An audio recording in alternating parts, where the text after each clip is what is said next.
Danielle DeLate for The Buzz, backstage at the Echoplex with Sueco. How are you? I am fantastic. Thank you for being here. Thank you for having us. Now, it's our third time interviewing you, and it's rare that you get to follow an artist in their musical journey over the years. So, thank you for always making the time. And because it's your third time, we have a little gift for you. Crumble? Three times club, yeah.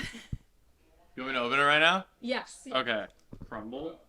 I actually Crumble really cookies. like crumble cookies. Oh, let's go. I can't eat this right now because I'm about to get on stage pretty soon, but after I get off, I will smack these down. Yes. Yeah. Well, we hope you enjoy them. And thank you again for making time for us always. You're on tour at the moment. So, what has been the craziest, wildest tour date so far? And does tour life ever get routine for you? Like craziest show on this tour so far? Probably the best show so far was Atlanta.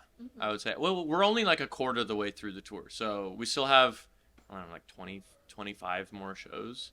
So we're on the road for a minute, but so far we've done I think 8 shows, and Atlanta was the best.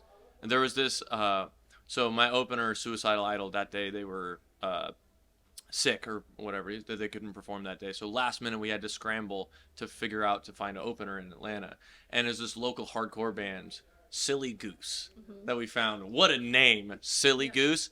And like 4 p.m. like someone made the call. They were there within like maybe an hour, and they went on at like 7. So like 3 hours before, like between the phone call and them on, and they were sick. And it just like the whole energy of that whole night, it was just amazing. Oh, incredible. You got to invite them back again. Yeah, no, they're hard. Yeah. You've toured quite a lot all over the world. So, what city would be your favorite city to perform in so far, whether that's here in the States or all over the world?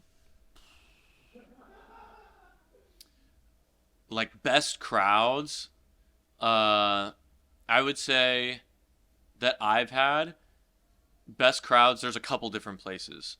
One, Germany. They just go absolutely crazy. Then like Northern England. So like we did like Manchester, and we've done like Reading and Leeds, like the festivals. I think it's Leeds is the one that's like in Northern England. They go crazy up there. And then like in the States, it's like the kind of middle of nowhere places, or like where there's not as much going on, like Omaha, Nebraska, or like Kentucky, or like some of those places that people just show out and they go crazy. And then honestly, Australia. Oh. Yeah, the one Australia run we did, the crowds were just going insane. Yes, I'm proud of my Aussies know, now. yeah, Yes. I know, yeah. Aussie, Aussie, Aussie. Oi, oi, oi. Did they do that at your show? Yeah, and dude, like we did an opening run for Oliver in Australia. And so I had a shorter set, like a 30-minute set or something like that. And dude, every time I went on stage, within 5 minutes, the whole crowd's yelling, "Shoo-wee, shoo-wee, shoo-wee," in 5 minutes every single time. Oh, wow. For those people who don't know what a shoey is, it's when you drink alcohol out of your shoe. Yeah. They make you take off your shoe, Yeah. and then you pour a beer in it, and then you have to chug it. Yeah. That's Australia for you. I was about to say, we're pretty crazy. Now, you have a huge catalogue of fan favourite hits. So when you are performing, talking of this tour life, what would be your favourite song to perform, your biggest crowd pleaser that you think? A crowd pleaser, like my favorite. Your favourite, then? One of my favorites is like still a little bit of a deeper cut. One of my favorites to play is "It's Going Good" off the last album. But then off this album, I really like playing Anastasia and Somebody Else. But yeah, it's funny. It's Going Good. We weren't originally going to play it on this tour. But then like, I don't know, 3 or 4 shows in, it was in the middle of the set, and I was just like, dude, fuck it, let's just play It's Going Good. And it was like sick. I'm like, yeah, this is one of my favorite songs to play. Oh, amazing. Now, we've got to talk about your transition to being an independent artist, and your Instagram post that you put out as well talked about your journey and your journey from being signed and now to being independent. Yeah. So how does it feel to be an independent artist right now? I think it's the wave right now. Like, not for me personally, it feels like I'm free. I can do I don't have to answer to anyone. I can do whatever I want, which is, as a creative person, you want that. You want to be able to wake up and say, I'm doing this, and do it, and not have any restrictions on you. But I think even in a more general sense, like for any artist, there's no real reason to be signed to a major record label right now. Everything is the internet. There's no like go button really that a record label can press. They can put gas on it. They're a bank. They give you money, but at the end of the day, it's always going to be you promoting or the internet just finding it and loving it. It's not really in the hands of like the select few anymore. Kind of the keys are everywhere. Everyone has the keys. So artistically and creatively, do you feel a lot more free? 100%. Like I said, I can just do whatever I want. It's, okay, it's time to drop the album. I can just drop the album, which is great.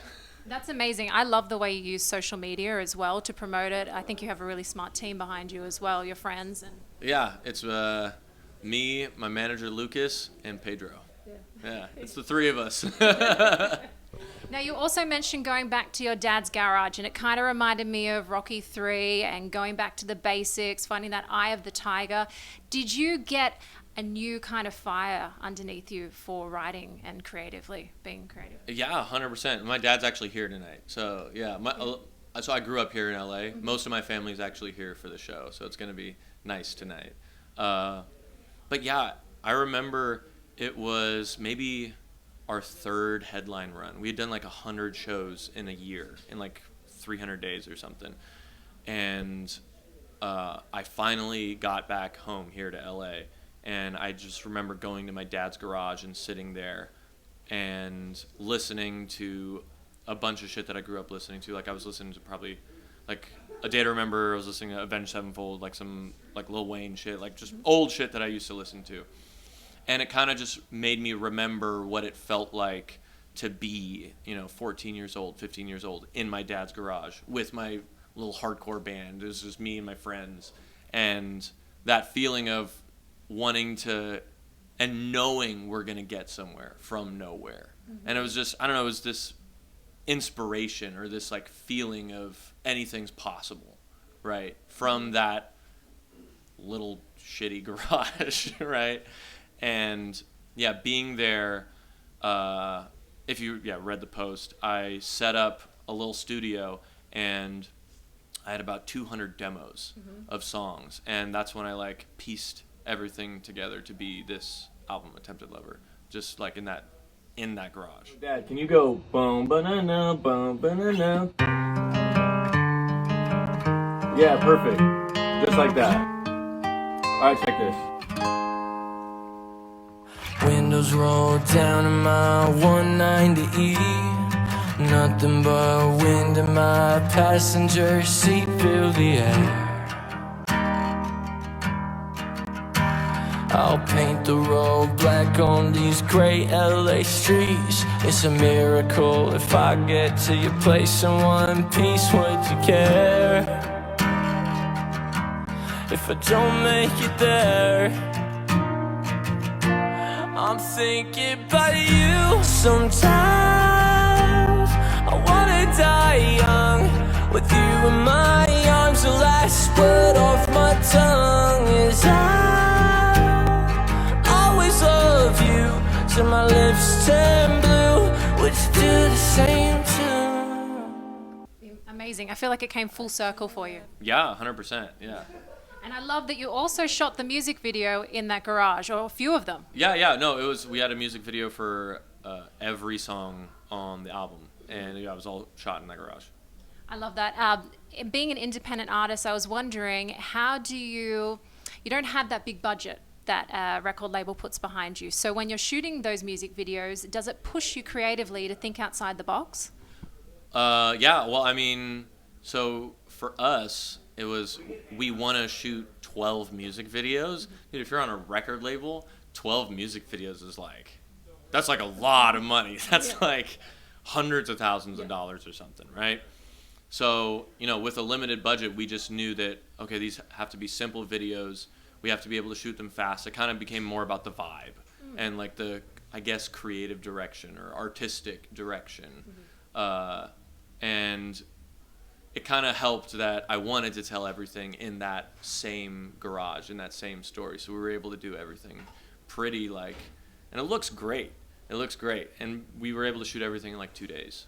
It looks so cool. There was one bit where your friend had taped the phone to a broomstick, and it's like, trust the process. And it showed the broomstick, and then it showed the after shot, and I was like, that's amazing. Yeah. You just have to be creative. Yeah.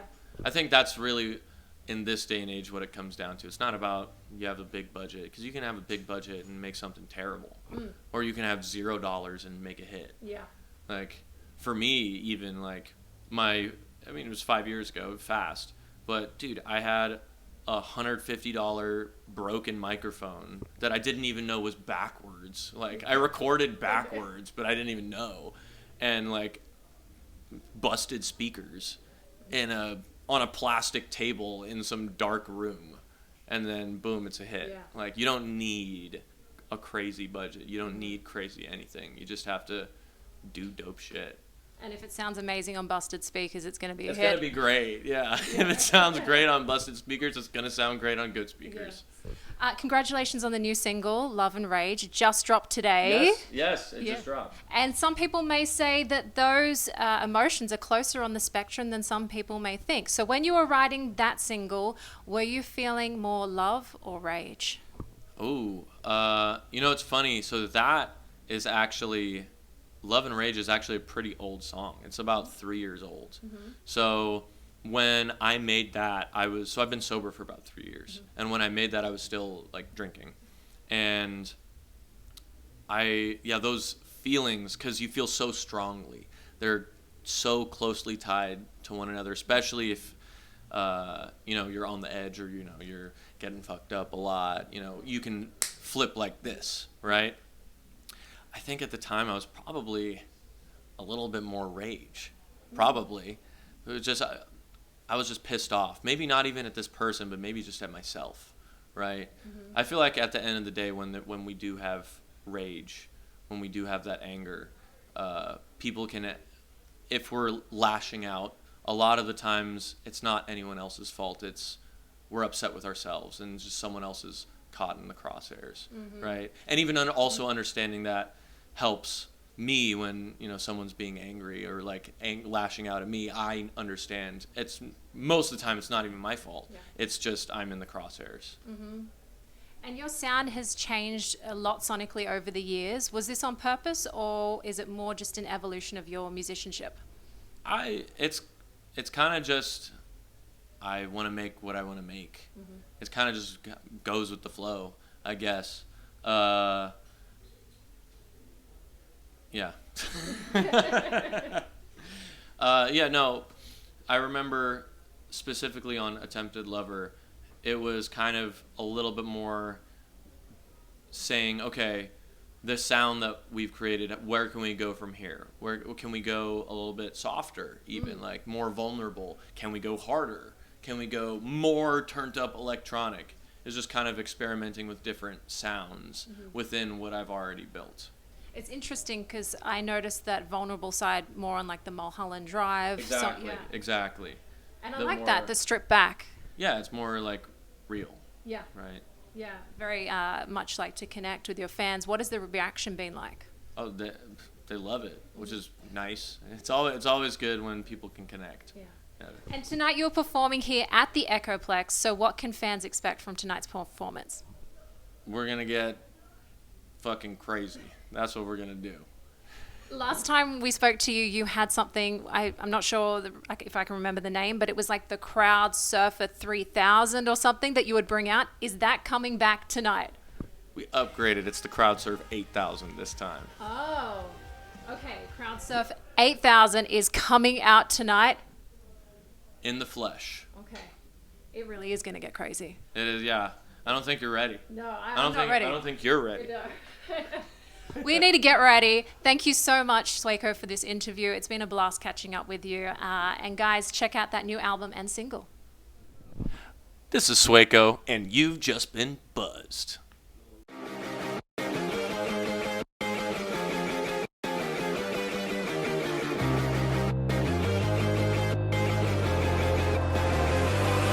Let's face it. I'm not the one that saved the Matrix.